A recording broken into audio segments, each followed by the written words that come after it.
Hello everyone. So today I'll be making a video about how do we check out the reinforcement details. Like what happens is the reinforcement whatever you are provided, is that okay or not? Is the STAAD model reinforcement that is given, is it comparatively okay with the IS code book? So that is what we are going to do. For that, first of all you need to understand the basics. First of all, in beams and the minimum reinforcement, you should know that we calculate the minimum reinforcement by using this method 0.85 into B into D divided by Fi. That is, Fi is the character strength, D is the D and B, that is the cross-sectional area, and AS is the minimum area for reinforcement.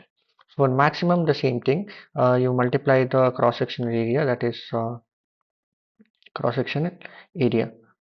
So you'll get the maximum reinforcement. This is how it is. In columns, it works like the longitudinal reinforcement is calculated using 0.8 into the percentage thing. So percentage is right now in our case like B into D, that is cross-sectional area. The same thing. Again, maximum is B into D. This is how it works. So now. Let me show this same thing in a STAAD model, and let's do the Excel work so that you guys will understand how it works in the real project. So right now I've already modeled this building. So what happens is if I'm double clicking on that, so example in this case I've already given it for the design. So here in this case it is given that the bar size is 12 and AS is 0.874. Right now in case of column we have already understood that it should be below zero point 0.6 is the normal number, percentage number. That is how it works, correct? So in that sense, I think this would be correct, right? Like whatever the value we got is fine. So right now here it is 1.52. Yeah, 0.8. Sorry about that. 0.8. So what happens is if you're going with that, normally it should be between 0.8 to 6%. But do we really use that in the site? So we should understand that practically. So what happens is normally what we suggest is let's keep it between 1.6 to 2% or something like that. So that is fine, because in this case right now 1.52 is fine. That is what I think. But how do I say that whether it's right or not? So right now in this case the property size is 230 and 450. So this is the beam like column size, and here it is given 3.794. That means it is I say that it's huge, but how do we know whether it is huge or not? So for that there's an Excel sheet that I've prepared. So right now, in case of column, we have the column size is 230 into 450. Now, what is the cross section area? It is 10350, and the percentage that we got is how much? 3.794. So I have given 3.7 now. And what happens is if I multiply the cross sectional area with percentage, I get uh, 3829, and Fi is 500. Okay, this is how I've kept the values as. Now, as per the thing, we know that for 8 the round up number, that is pi by 4 into d squared, the area is how much? 51. And the same way it is 79 for 10 same with 12 So if imagine I'm going to use, they are saying that they're going to use 25 size. Okay, so in sense of 25 size, sorry, this should be 25. Oh, yeah, in sense of 25 size, it should be 8 bars, correct? So here they are given bar number 8, 1 2 3 4 5 6 7 8. So that is how it works.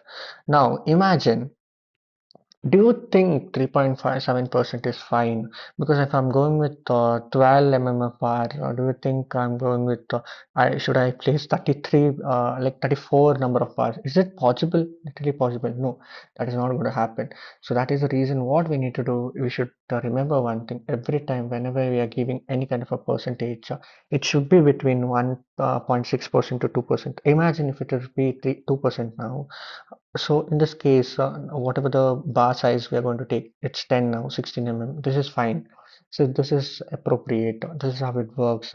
But if you want to really make this in a proper way, then what we need to do is 450, 450. we need to see what happens if I'm going to increase the breadth or depth. What happens even in this case also, it is the same thing, it will increase. So we shouldn't do that, so we should be very careful in that sense. So example, now what is ideal? Now let's check this out now. Now in this case, here the property size is 230 and concrete design is 0.855. Okay, so let's compare that out.